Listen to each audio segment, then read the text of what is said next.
Mesdames et messieurs, bienvenue dans ce nouveau numéro de Check-up. Malgré la volonté des autorités du pays d'offrir aux Congolais de soins de santé primaires de qualité, la situation en République démocratique du Congo demeure précaire.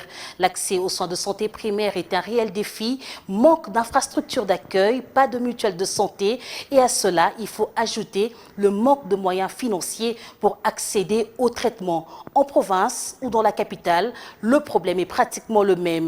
Et depuis des décennies, plusieurs structures, dont les agences du système des Nations Unies, les ONG, ainsi que plusieurs associations privées, viennent à la rescousse du gouvernement congolais dans le secteur de la santé. Malheureusement, le problème demeure. Le soin de santé primaire pour tous, est-ce possible? Qu'en est-il de la couverture santé universelle en République démocratique du Congo? On en parle juste après ce reportage. Pas d'argent, pas de soins de santé, une réalité en République démocratique du Congo. Un pays de plus de 80 millions d'habitants, dont la plupart évoluent dans le secteur informel, sans sécurité sociale, encore moins de mutuelles de santé. L'accès aux soins de santé primaires demeure un défi. Et la couverture santé universelle n'est jusque-là qu'une théorie.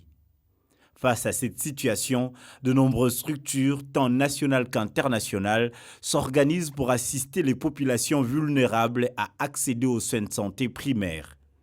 Parmi ces organisations, cette jeune organisation dénommée Soins de santé pour tous, qui depuis 4 ans se bat pour l'équité de soins de santé. Dans ses actions, l'ONG Soins de santé pour tous se concentre sur les consultations gratuites, la sensibilisation, mais aussi l'aide aux vulnérables, comme c'est le cas au centre de santé militaire EPES du camp Kokolo. Des femmes indigentes, nous avons pu les aider financièrement, en fonction de nos moyens bien sûr. Nous avons pu aussi donner des traitements médicamenteux aux personnes qui n'en avaient à nouveau pas les moyens. Et dans le cadre des activités, sensibilisation, éducation et aide. Nous avons vu plus particulièrement les femmes en postpartum, donc les femmes qui viennent d'accoucher, que nous avons consultées, pour lesquelles nous avons disposé certains médicaments. Et nous avons aussi prévu pour ces femmes-là certains colis pour leurs soins en postpartum. Mais nous ne sommes pas arrêtés là, nous sommes allés aussi dans les services de pédiatrie et même de médecine interne. De la maternité à la pédiatrie, en passant par la médecine interne, les factures des accouchés ont été honorées, les consultations des malades assurées et quelques biens de première nécessité ont été remis aux malades.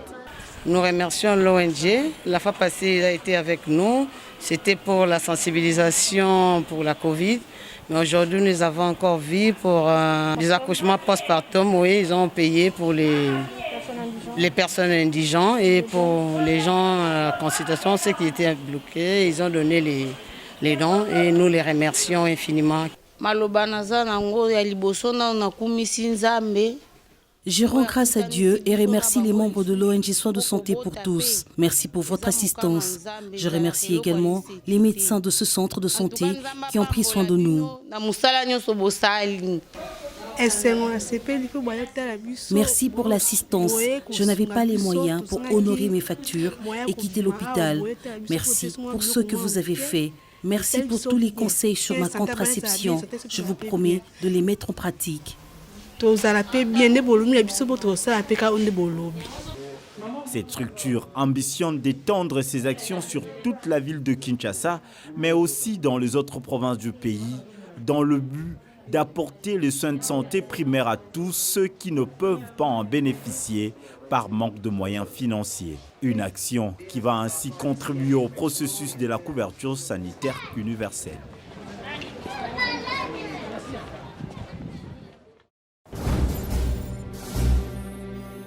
Deux invités sur ce plateau de Check-up. Il s'agit de Madame Elisabeth Mavungu. Elle est présidente de l'ONG Soins de santé pour tous. Bienvenue sur ce plateau, Madame.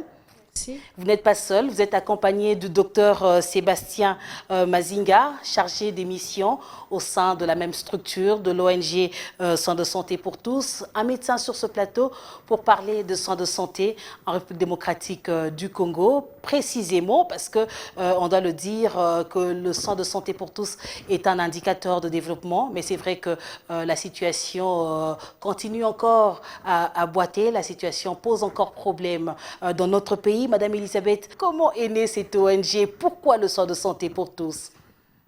J'ai commencé, en fait, ce qui m'a poussée à créer l'ONG, c'est en 2008. Et j'ai pu voir, comment dirais-je, vivre le quotidien de ces malades, de ces patients, du corps médical. Et c'était le désarroi total. Donc là, je me suis dit, qu'est-ce que je pourrais mettre en place pour pouvoir venir en aide?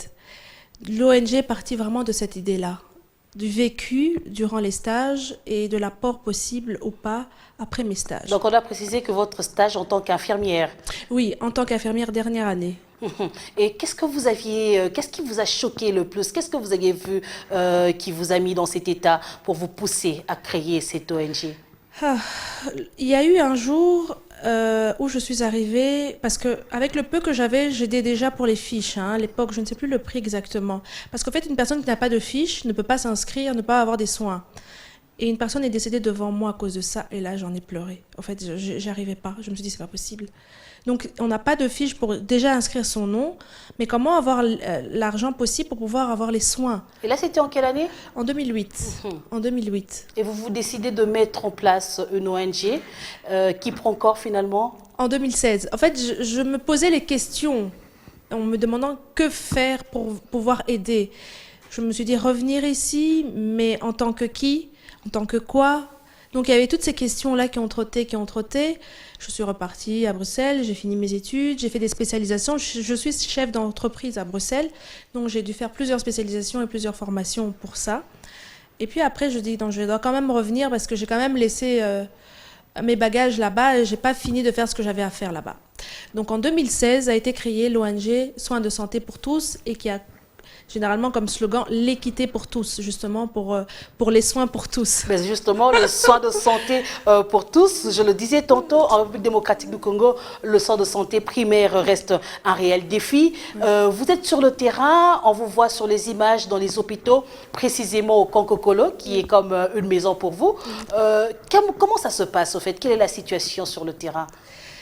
La situation est très difficile. Au préalable, on se concerte et on voit quel type de... Parce que nous ne faisons pas que les soins, nous faisons la sensibilisation par rapport aux grossesses précoces, par rapport à la Covid-19, tout ce qui est pathologie et ou pandémie au moment même de nos descentes, nous prenons ça en charge. Et nous allons vers les malades, les personnes pour un petit peu sensibiliser aussi par rapport à ça. Le camp Kokolo, c'est entre la maison mère, si on veut, parce que j'ai fait mes stages là-bas et ils m'ont très bien accueilli, au fait. Donc je me suis dit non, c'est pour moi un honneur, mais en même temps une obligation, en fait, d'aller là-bas. Vous ne travaillez pas seul dans votre structure, vous avez toute une équipe, vous avez des médecins, vous avez des infirmiers qui collaborent au sein de votre structure. Sur ce plateau, nous avons également un médecin, docteur Sébastien Mazinga. Dites-nous un peu, vous êtes médecin, mais vous êtes appuyé, vous travaillez dans une structure qui est gérée par une infirmière. Comment vous vous sentez sur le terrain? D'abord, merci Madame Patricia. Ça se passe très bien. C'est juste, il faut plus de complémentarité. Et je pense que on arrive à atteindre nos objectifs tant soit peu. Ça se passe très bien. Vous, en tant que médecin, comment vous évaluez la situation sanitaire en RDC? Pour bien répondre à cette question, je dirais, il a fallu par exemple que cette pandémie arrive pour qu'on se rende compte un peu de la situation sanitaire au pays. Je pense que plusieurs personnes ne savaient pas qu'on avait un certain nombre de respirateurs, par exemple. Ça, c'est un exemple que je prends juste seulement pour essayer de pingler un peu, en fait, pour mieux cerner la question, en fait.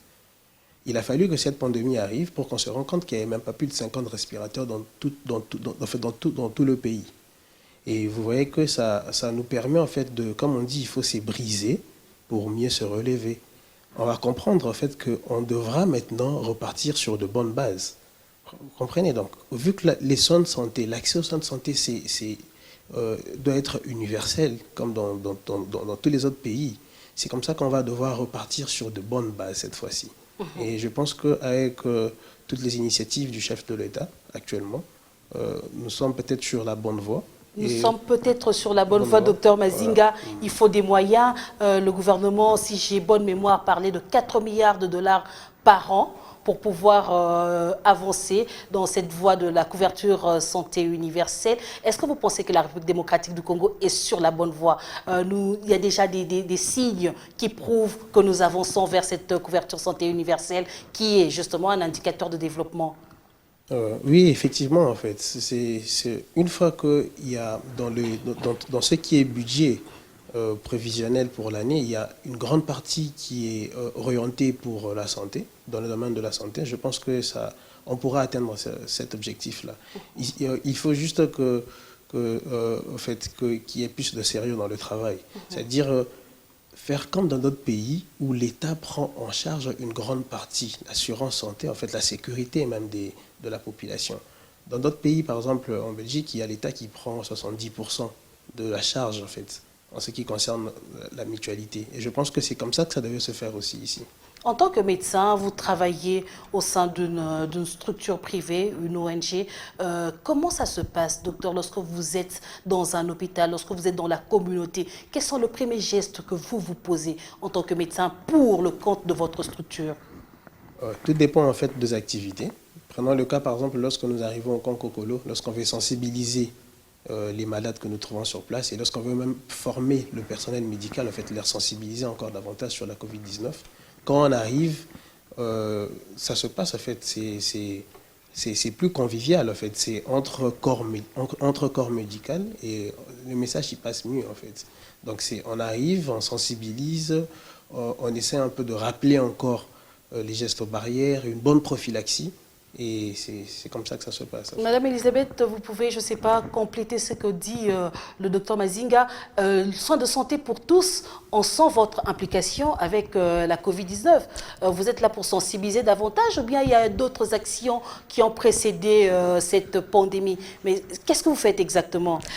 On est là pour sensibiliser, comme a dit le docteur Sébastien Mazinga, mais aussi pour prévenir. Surtout, nous avons fait des descentes dans les orphelinats pour les jeunes filles, pour prévenir les grossesses précoces, parce que nous avons pu constater qu'il y a beaucoup de décès dus à cela et des grossesses indésirables. Donc, on essaye vraiment d'avoir des, comment dirais-je, des points cibles par rapport aux problèmes en fonction de leurs demandes aussi. Et à ce moment-là, nous préparons des thèmes pour pouvoir les défendre, pour pouvoir les sensibiliser par rapport à ça. Vous parlez de l'équité, soins de santé pour tous. Est-ce qu'on peut savoir sur quoi vous vous basez exactement dans vos sensibilisations? Sensibilisation de jeunes filles, sensibilisation sur la Covid-19. Quelles sont les priorités au sein de votre structure? La priorité est l'humain. La priorité est nous et la priorité est l'autre, en fait. On vient, on apporte ce que nous avons en fait par rapport aux sensibilisations. Nous apportons les moyens pour pouvoir les aider dans la formation même. Par exemple, pour la jeune fille, nous apportons les serviettes hygiéniques, le collier pour le cycle menstruel. Et après, nous décidons de revenir voir si elles ont bien compris. En fait, nous sensibilisons, mais nous retournons voir si notre sensibilisation a pris effet ou pas. Et excepté les sensibilisations, nous faisons des consultations gratuites dans les hôpitaux. Vous faites des consultations gratuites dans les hôpitaux. Combien d'hôpitaux sont ciblés? Nous sommes nous parlons d'une ville, d'une mégapole qui est Kinshasa, plus de 10 millions d'habitants. Combien d'hôpitaux sont ciblés dans le cadre de vos actions? Nous avons ciblé en fonction... pour le moment, nous commençons à Kinshasa. Mais le but demain est d'avoir des points relais dans chaque zone et chaque commune. Et après, aller au-delà de Kinshasa. En fait, nous ne voulons pas nous limiter qu'ici. Donc nous ciblons un petit peu en fonction de nos moyens aussi, pour pouvoir y arriver, mais en mieux. Les moyens, on en parlera tout au long de cet entretien. Comment vous faites pour faire des consultations gratuites, pour apporter non seulement la sensibilisation, non seulement la formation, mais aussi des produits à ces jeunes filles dont vous aviez parlé. Mais docteur Sébastien, j'aimerais revenir à vous pour parler justement de la prise en charge. Quelles sont les pathologies que l'ONG prend en charge lorsque vous êtes dans vos campagnes de consultation gratuite, de sensibilisation? Quelles sont les pathologies qui vous intéressent? Bon, déjà que nous sommes dans une région tropicale, généralement c'est plus les pathologies tropicales également, comme le paludisme, la fièvre typhoïde. Généralement chez les enfants, le plus petit c'est plus les gastro-entérites. Hein, c'est un peu le gros lot, ça englobe en fait plusieurs pathologies. En gros, c'est les gastro-entérites chez les enfants, les fébriles et les non-fébriles. Et dans ce cas, qu'est-ce qui est fait?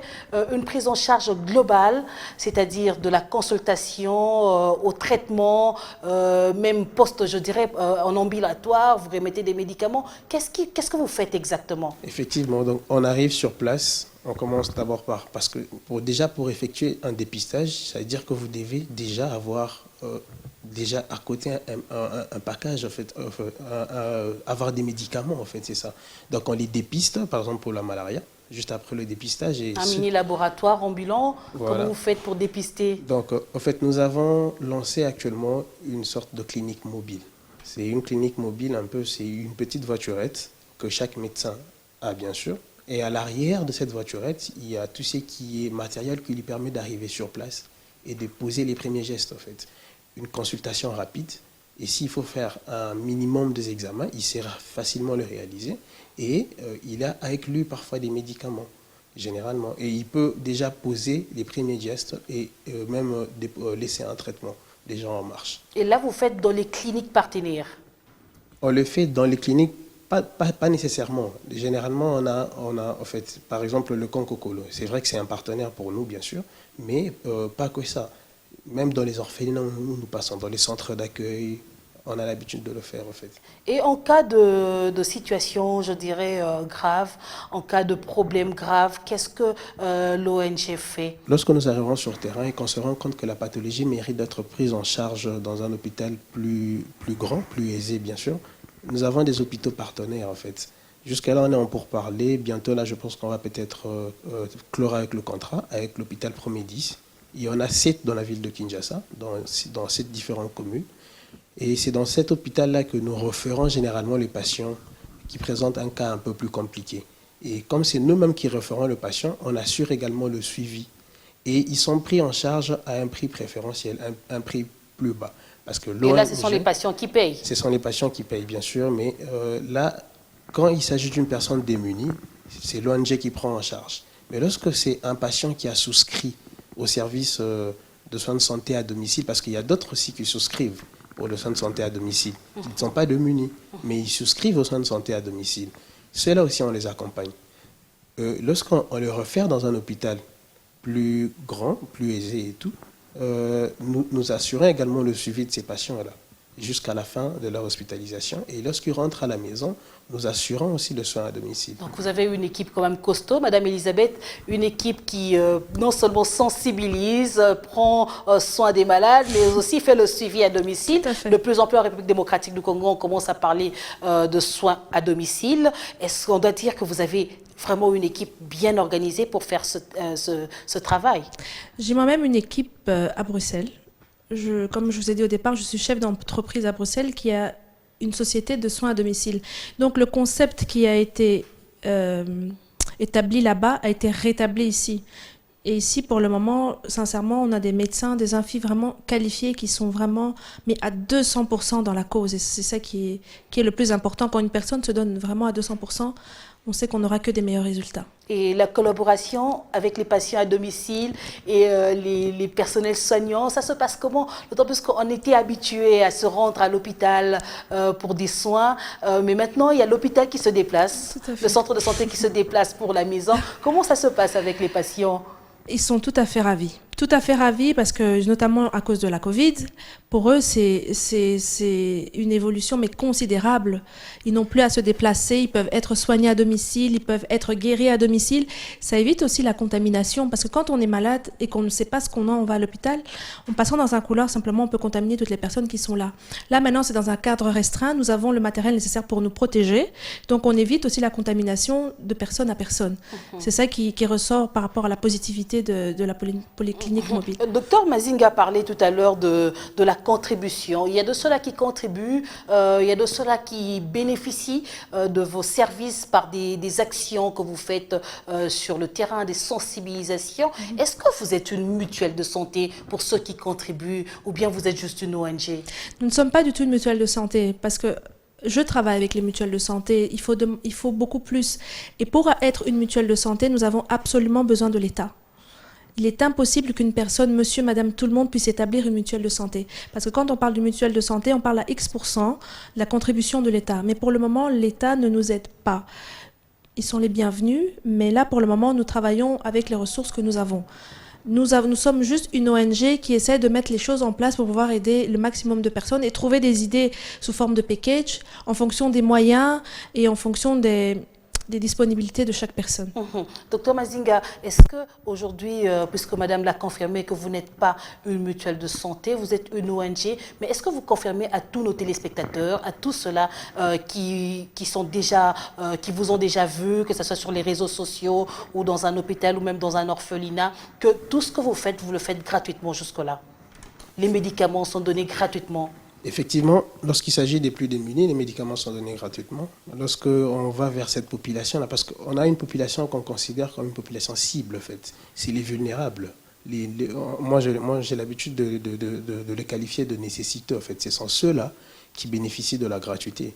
Mais ceux qui peuvent facilement assurer les soins, en fait, payer, et bien sûr, en fonction des différents packages, ils peuvent facilement payer. Mais les plus démunis, ils ont accès gratuitement aux soins.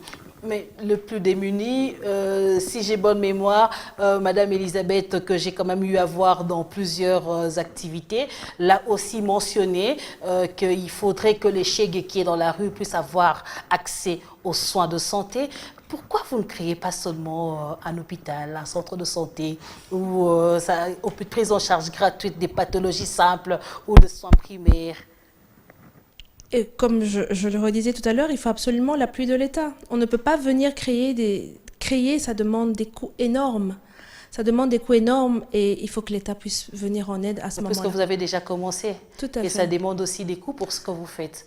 Pour créer une structure, ça demande un peu plus de coûts que créer une clinique mobile. Clinique mobile, c'est un peu plus abordable parce que nous apportons le matériel portable, si je peux utiliser ce terme-là. Mais dans une clinique, il ne faut pas oublier qu'il y a le CT scan, le scanner. C'est toutes des choses un peu plus approfondies et une structure allez, c'est une structure plus qualifiée, si on veut. Le matériel que nous aurons dans la petite voiturette ne sera pas la même que dans un hôpital. Vous existez depuis 2016, 4 ans, depuis que vous menez vos actions en République démocratique du Congo, entre la RDC et Bruxelles. De temps en temps, vous revenez ici pour faire tourner cette structure, dont les actions sont louables, on doit le dire. Sur ce plateau, Madame Elisabeth, comment vous faites pour trouver les moyens, les financements, avoir des médicaments que vous distribuez aux nécessiteux gratuitement, prendre en charge, payer aussi le personnel? Vous ne me direz pas qu'ils travaillent bénévolement, toute cette grande équipe qui vous soutient dans votre combat. Comment vous faites pour avoir de financement? L'autofinancement, les dons, les legs et les sponsors aussi, nous avons. Pour le moment, c'est ce qui nous permet de tenir. Que vous avez aussi facilement? Facilement, je ne dirais pas. Il faut aller vers eux et voir s'ils acceptent ou pas. Et jusque-là, quelles sont les difficultés que vous rencontrez sur le terrain? Les grosses difficultés que nous rencontrons sur le terrain, c'est qu'il n'y a pas de compétences ou d'organismes compétents qui peut accompagner les ONG. Ici, à Kinshasa, à Bruxelles, on a des organismes compétents pour lesquels nous pouvons aller toquer, les portes pour lesquelles nous pouvons aller toquer en se disant, voilà, tel organisme a besoin de tel, par exemple le matériel médical. Il y a beaucoup de matériel médical que j'ai à partir de Bruxelles et qui me permet de venir apporter ça ici.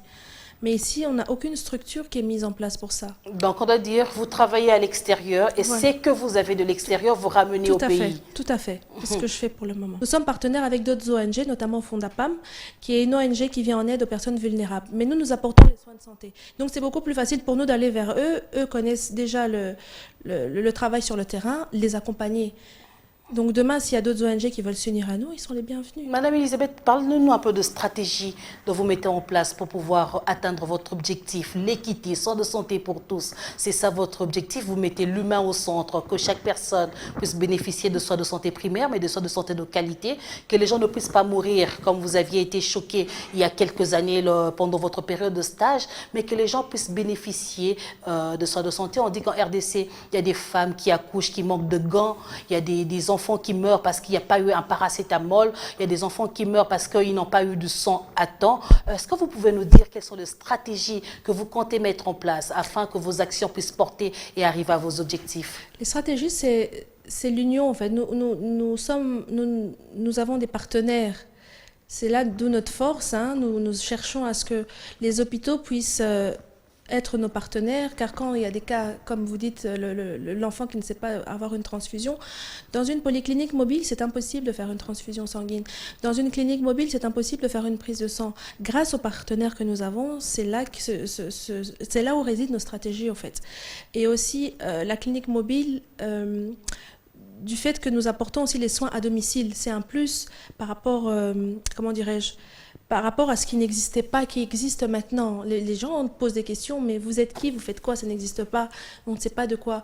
Et moi, j'ai eu certaines personnes qui m'ont dit, par rapport à nos stratégies avec le package notamment, hein, de payer mensuellement une somme, je ne suis pas malade, je ne paye pas.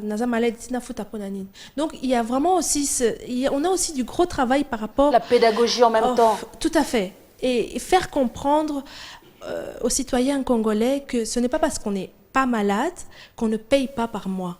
On est obligé de contribuer à sa santé, c'est primordial. De l'autre côté, nous avons besoin de l'État, mais de l'autre côté, nous avons aussi besoin de sensibiliser la mentalité congolaise, au fait. Le changement de comportement est un élément primordial. Il faudrait que la population arrive à intégrer cela dans sa vie quotidienne. Docteur Mazinga, je reviens à vous justement pour parler de la prise en charge de patients. Vous aviez dit que vos patients sont suivis, que ce soit dans les cliniques partenaires, que ce soit à la maison. Vous suivez vos patients pour savoir comment évolue leur état de santé. Est-ce qu'aujourd'hui, vous pouvez nous dire de façon approximative combien de patients sont pris en charge, combien de patients sont suivis par votre structure? En fait, nous avons créé une base de données des patients. Il y a une base de données où il est marqué tous ceux qui est antécédent de patients, en fait. Et en fonction de cette base de données, on sait suivre les patients. On sait par exemple qu'aujourd'hui, lundi, on va visiter tel patient. On sait que mardi, on ira chez tel ou tel autre patient. Donc c'est grâce à cette base de données qui nous permet en fait de mieux suivre nos patients. Est-ce que vous êtes satisfait de la qualité de travail réalisé? Effectivement, très satisfait parce qu'il y a un peu une sorte de symbiose qui s'est créée entre nous et les patients. On devient un peu très familial au final parce que c'est des patients généralement qu'on arrive à suivre pendant un bon bout de temps et ça se passe très bien en tout cas. Parlons de clinique mobile, de consultation dans un hôpital. Qu'est-ce qui vous plairait de continuer à faire? Est-ce qu'aujourd'hui vous vous sentez plus à l'aise de continuer à faire, de travailler dans la communauté, être un peu plus proche, je dirais, des patients que de rester dans un hôpital, d'attendre les consultations? En tout cas, je pense que le fait que c'est actuellement, avec le concept, c'est le médecin qui se déplace et le corps médical. Et c'est d'ailleurs ce que voudrait aussi l'Organisation mondiale de la santé, surtout en cette période de la Covid-19, qu'on puisse marteler un peu plus sur les soins à domicile. Voilà, c'est un concept qu'on doit intégrer en fait. C'est mieux parce que le simple fait de rester à la maison constitue déjà un mode de prévention en fait. Ça nous permet d'éviter la propagation de la maladie. Donc c'est un concept qu'on est en train d'intégrer. Et je pense que les gens sont en train petit à petit de l'intégrer et au final, je pense qu'on aura beaucoup de patients. Donc on doit dire que vous aimez ce que vous faites. Effectivement, vraiment. La population qui vous suit en ce moment aimerait aussi savoir s'il faudrait bénéficier de vos services, le package, combien ça coûte par mois pour pouvoir bénéficier de services de soins de santé pour tous? En fait, le package n'a pas de prix tel quel, c'est en fonction des pathologies du patient. Et à ce moment-là, nous pourrons évaluer, estimer combien il pourrait revenir plus ou moins chaque mois. Comme une personne qui a par exemple la tension artérielle. C'est un suivi régulier et fréquent. Il y a aussi des médicaments qui sont adaptés à ça. Il faut pouvoir évaluer combien coûtera le médicament et quelle sera la somme plus ou moins chaque mois. Donc c'est vraiment, si je vous donne un prix comme ça serait un peu aléatoire. Donc c'est vraiment en fonction de la pathologie. Et puis il y a un temps de stage de 6 mois pour pouvoir évaluer, parce qu'on a beaucoup de patients qui viennent qui disent qu'ils ne sont jamais malades, mais ce n'est pas vrai. C'est pour ça qu'aussi que je passe peut-être du coq à l'âne, mais nous avons installé les consultations téléphoniques gratuites. Justement, toujours, je rejoins le docteur Sébastien par rapport à la prévention. Donc, vous êtes à la maison, vous avez un problème, vous téléphonez. Il y a des médecins qui répondent 24 heures sur 24. Avec un numéro? Le docteur Sébastien vous le donnera. En fait, pour le numéro de téléphone, c'est les 082 23 23 260. Je me répète encore, 082 23 23 260. Et lorsque vous appelez ces numéros, vous êtes en contact direct avec un médecin et une consultation téléphonique se fait. Consultation, oui. Effectivement. Et conseils médicaux gratuits. Parce que rien qu'un petit conseil peut sauver une vie. Vous êtes à la maison, par exemple, il y a un médicament que vous voulez prendre, vous ignorez par exemple la posologie. Vous pouvez facilement appeler le numéro et vous tombez sur un médecin. Et pas que ça, vous pouvez avoir une indigestion, un abdomen ballonné, ça fait quelques heures que vous remarquez cela. Vous avez du mal à vous déplacer. Vous pouvez appeler, en fait, on vous donne les premiers gestes à poser et ça peut sauver une vie en fait. Vous vivez à l'étranger, mais de temps en temps, vous revenez ici en République démocratique du Congo. Si vous devriez faire un petit bilan sur la qualité de soins en RDC, qu'est-ce que vous pourriez dire? Je dirais qu'il y a deux types de qualité de soins. Pour ceux qui ont les possibilités, les capacités de payer leurs soins, tout va très bien, parce qu'ils peuvent même se déplacer à l'étranger. Mais pour ceux qui n'ont pas, la qualité n'est encore pas mise à jour, pas du tout mise à jour. Parce que le Shege, comme je le dis régulièrement, dans la rue, ne peut encore se faire soigner. Et pour moi, c'est quand même, en 2020, inconcevable. Inconcevable qu'une personne puisse mourir parce qu'elle n'a pas assez d'argent pour pouvoir avoir les soins de santé. Donc il y a vraiment une séparation de ceux qui peuvent et ceux qui ne peuvent pas. Mais aujourd'hui, de plus en plus, les gens partent à l'étranger, en Inde, au Maroc, pour se faire soigner. Est-ce que vous, en tant que Congolaise, vous appuyez cela? Pas du tout. Si aujourd'hui, nous avons l'État qui prend en charge une partie, il y a des hôpitaux compétents qui viennent, qui prennent en charge les patients, on est capable d'aller très loin. Nous n'avons pas besoin d'aller à l'étranger pour nous faire soigner. Hôpitaux compétents, infrastructures d'accueil, personnel qualifié. Est-ce que ce sont des éléments qu'on retrouve dans nos hôpitaux? Tout à fait. Nous avons du très très bon personnel qualifié, mais qui ne sont pas payés, par exemple. Une personne qui ne peut pas payer, qui n'a pas de salaire, comment vous voulez qu'il prenne en charge ses enfants ou ses enfants malades? Donc c'est en fait un cercle vicieux. On tourne en rond. Il faudrait vraiment qu'on trouve les moyens, les coûts possibles pour ces personnes-là. Surtout le personnel est à féliciter malgré la Covid-19. Il y en a qui ont travaillé, mais d'arrache-pied, que ce soit ici en Europe. En Europe, il y a eu des subventions pour les personnels médicaux. Je pense que l'État est même venu à payer les loyers de corps médicaux. Vous imaginez un petit peu. L'électricité et l'eau, si j'ai bonne mémoire. Il faudrait vraiment qu'il y ait des subventions pour pouvoir emmener à bien les projets, pour pouvoir emmener à bien les soins de santé. La santé est une priorité. La santé est une priorité. Le gouvernement congolais est engagé dans l'atteinte de la couverture santé universelle au regard de la situation que vous venez de brosser, Madame Elisabeth. Est-ce que vous pensez que la République démocratique du Congo est sur la bonne voie pour atteindre justement cette couverture santé universelle? Il y a beaucoup à faire. Pas encore. S'il faudrait faire estimer, vous pensez qu'on pourrait y arriver d'ici 2030, d'ici 2050, ou bien il ne faudrait même pas y penser? On pourrait y arriver s'il y a de la volonté, s'il y a les coûts mis en place pour ça. Il suffit d'avoir de la volonté. Vous voyez, comme nous, comme moi par exemple, je viens de l'étranger pour pouvoir apporter ma pierre à l'édifice. Il n'y a personne qui me demande de le faire. C'est par amour pour mon pays que je le fais. Si tout le monde avait l'amour pour son prochain, l'amour pour son pays, je pense qu'il y aurait des choses merveilleuses qui pourraient se faire. 2030, je pense que c'est même trop loin. S'il y a des subventions qui sont mises en place et que les personnes respectent, il y a aussi ça. Les coûts peuvent sortir, l'argent peut sortir, les finances peuvent sortir. Mais il faut que les personnes puissent respecter leur engagement par rapport aux causes pour lesquelles elles se battent. Docteur Mazinga, vous en tant que médecin congolais, vous êtes dans les hôpitaux, vous communiquez avec les malades. Est-ce que vous pensez que nous sommes sur la bonne voie pour atteindre la couverture santé universelle? Je rejoins encore la présidente. Bien sûr, moi je pense que nous sommes sur la bonne voie, mais il faut que l'État suive également. En fait. Il faut qu'il y ait... C'est un engagement qui vient de l'État congolais. Effectivement, en fait, l'État qui s'engage doit s'engager totalement. En fait. C'est-à-dire il faut qu'il y ait cette couverture santé de la population. Il faut qu'il y ait un coût qui est payé par l'État, parce que si les patients sont abandonnés à eux-mêmes, s'ils doivent payer la totalité de soins eux-mêmes, là ça devient compliqué. Il faut que l'État congolais les accompagne en fait. Par rapport à votre structure, Soins de santé pour tous, qu'est-ce que vous pourriez dire à des milliers des Congolais qui sont en train de vous suivre en ce moment? Ce que je peux dire, c'est qu'actuellement, on veut un maximum de partenariats. C'est-à-dire nous sommes ouverts à toutes les organisations, toutes les ONG, tous les organismes en fait. Et l'État également en fait. Comme dit toujours la présidente, l'union fait la force. Donc on veut vraiment qu'il y ait plus de partenariats, parce qu'ensemble, on fera de grandes choses. En fait. Madame Elisabeth, un mot à tous les Congolais qui vous suivent, à tous ces partenaires qui vous appuient déjà pour que vous puissiez atteindre vos objectifs. J'ai un mot j'ai un mot à adresser au président. Le président veut que les jeunes puissent aller de l'avant, puissent pouvoir faire soulever le pays. Donc on est là. On est là, on attend l'aide de l'État. On est là pour aider l'État, on est là pour aider notre président en fait. Et tout Congolais a droit aux soins, tout Congolais... En fait, comme je me répète peut-être, la santé est primordiale. Donc une personne qui n'a pas la santé ne pourra rien faire. Nous n'avons pas besoin d'aller à l'étranger pour se faire soigner. Nous avons des personnes compétentes dans notre pays, même ceux qui viennent de l'étranger pour pouvoir soigner ici. Nous sommes là, nous sommes présents, nous allons nous battre pour la bonne cause. Et voilà.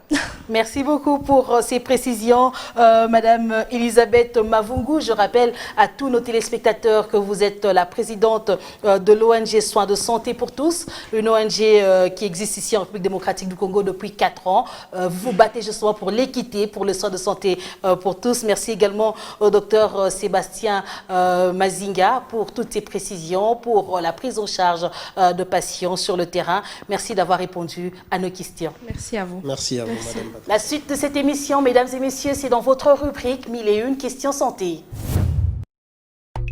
Conseils pour rester en bonne santé. On ne le dira jamais assez, pour rester en bonne santé, optez pour une alimentation équilibrée et indispensable. Un régime alimentaire varié et sain joue un rôle important dans la prévention des maladies cardiovasculaires, des cancers ou encore de l'obésité. Il n'est pas nécessaire de se priver pour autant, bien au contraire, il suffit de manger plus de fruits, de légumes, de laitage et des féculents et de limiter l'apport en graisse, en sucre et en alcool.